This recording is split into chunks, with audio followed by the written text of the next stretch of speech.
Institute of medical science यानी कि AIIMS एक ऐसा संस्थान जहां पढ़ने का सपना लेकर लाखों छात्र मेडिकल एंट्रेंस एग्जाम की तैयारी करते हैं। एक ऐसा अस्पताल जहां देश के कोने कोने से लाखों लोग इलाज के लिए आते हैं। ये केवल पढ़ाई के लिए ही नहीं बल्कि इलाज के लिए भी देश के सबसे प्रीमियर इंस्टीट्यूट्स में से एक है।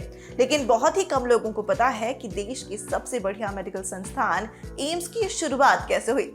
आजादी के 75 साल पूरे होने पर क्यों ना आज हम देश की इस मेडिकल धरोहर को थोड़ा सा करीब से जानें। आजादी के बाद देश को एक ऐसे मेडिकल सेंटर की जरूरत थी जहां केवल डिग्री ना दी जाए बल्कि इंडियन मेडिसिन और पब्लिक हेल्थ के फ्यूचर लीडर्स को तैयार किया जाए। एक ऐसा मेडिकल एजुकेशन सेंटर जो भारत ही नहीं बल्कि दूसरे देशों के स्टूडेंट्स और रिसर्चर्स को आकर्षित करे और इंडियन मेडिकल एजुकेशन को दुनिया के नक्शे पर स्थापित करे।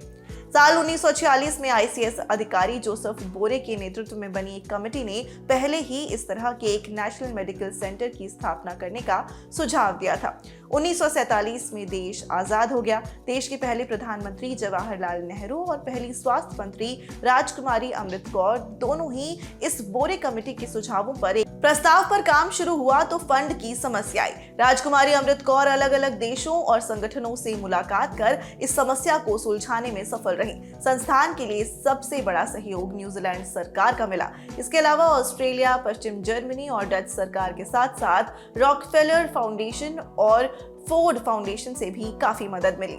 18 फरवरी 1956 को राजकुमारी अमृत कौर ने लोकसभा में एम्स बिल 1956 पेश किया।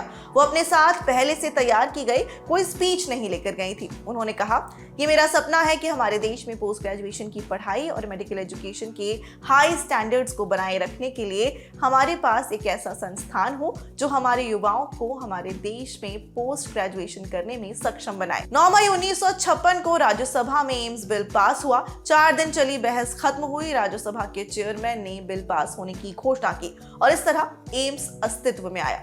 इस संस्थान की 2 खास बातें थी। पहली ये कि यहाँ के डॉक्टर्स प्राइवेट प्रैक्टिस नहीं कर सकते थे। इस पर पूरी तरह से प्रतिबंध था और इसके लिए डॉक्टर्स को अधिक सैलरी भी दी जाती थी। दूसरा ये कि एम्स के डॉक्टर अपना पूरा समय केवल पढ़ाने या फिर मरीजों के इलाज करने में नहीं लगाएंगे बल्कि रिसर्च पर भी ध्यान देंगे। आज एम्स में मेडिकल एजुकेशन, रिसर्च और मरीजों की देखभाल के लिए व्यापक सुविधाएं हैं। पूरे देश भर से लाखों लोग यहाँ इलाज के लिए आते हैं। मेडिकल की पढ़ाई करने वाले स्टूडेंट्स की भी ये पहली पसंद है। तो ये तो हुई एम्स के बनने की कहानी। अब हम आपको उनकी कहानी बनाते हैं जिन्होंने एम्स को बनाया। अमृत कौर का जन्म 2 फरवरी 1889 को लखनऊ में हुआ। उनके पिता राजा हरनाम सिंह पंजाब के कपूरथला राज्य के राजसी परिवार से थे।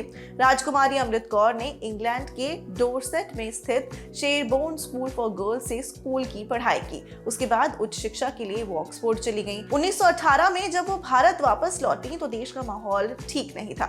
1919 में जलियांवाला बाग हत्याकांड हुआ। उसके बाद राजकुमारी अमृत कौर ने पॉलिटिक्स में उतरने का फैसला किया। पिता हरनाम सिंह से मिलने उस समय काफी बड़े बड़े लीडर्स आया करते थे।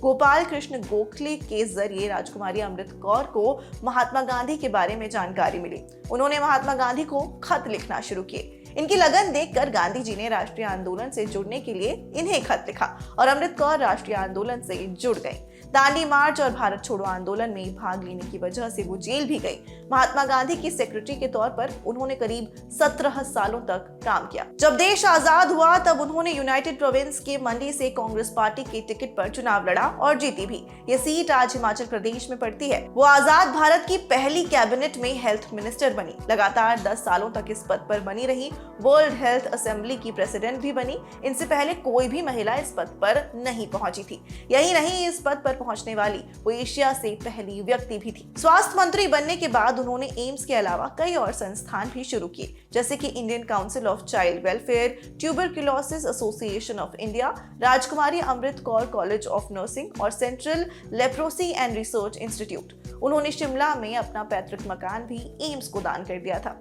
75 साल की उम्र में 6 फरवरी 1964 को राजकुमारी अमृत कौर गुजर गईं। लेकिन आजाद भारत के बनने और उसके स्वस्थ बने रहने में उनका योगदान एक ऐसी कहानी है जो सबको पता होनी चाहिए। देश को अपना सब कुछ लगाकर आजाद कराने में कई लोगों की सोच, प्रयास और जिंदगी लगी, पर आजाद भारत को साल दर साल आगे बढ़ाने और इसे एक मजबूत देश के रूप में विकसित करने में भी कई लोगों का योगदान रहा, जिनके बिना शायद आज हम वहां नहीं होते जहां हैं। ऐसे लोगों को हमारा सलाम।